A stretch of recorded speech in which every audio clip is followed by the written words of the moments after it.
Joseph, Lafarge Cement, one of the European leaders, has merged its Nigerian and South African operations and hopes to list the two in Nigeria.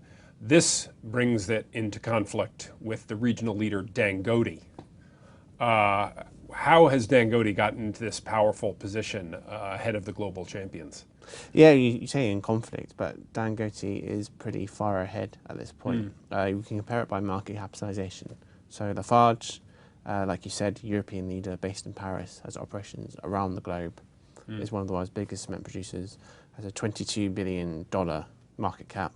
Dangote has a $25 billion market cap in Nigeria, and is Africa's biggest. It's already in sort of 13 African countries. How have they gotten into this? How have they grown so quickly and so well? Scale and connections. So if you look at the combined Lafarge, Nigerian and South Africa entity, it will have about 12 million tons of cement production under the hood. Dangote has one plant in Nigeria which produces 10 million tons, and it's planning for like something crazy like 60 million tons in Africa by 2016. So it's growing very, very quickly. So this sounds like, Dangote then sounds like the answer to the African investor's dream in a way. Everybody knows that growth in Africa is, world-leading growth, but it's very hard to find a way in, right, without making a natural resources play. So does Dangote fit that mandate? Well, yeah, it's like look at urbanization rates in sub-Saharan Africa.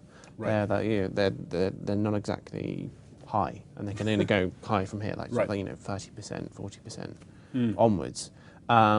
And who's going to have the quarries and the cement plants next to those future metropolises?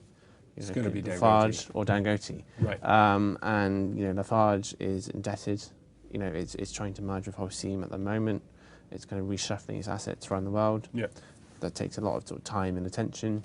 And meanwhile, Dangote is just focused on along. Africa. Yeah, and it just builds a factory here in Zambia, a factory there in Cameroon, in Kenya. It kind of works with governments. What do I have to pay for all this prosperity? 18 times enterprise value to EBITDA. And bear in mind, Lafarge is sort of 8 to 9 times EBITDA because of, it has quite a bit of debt. So 18 times, is that considerable? Just depends what you think of the growth.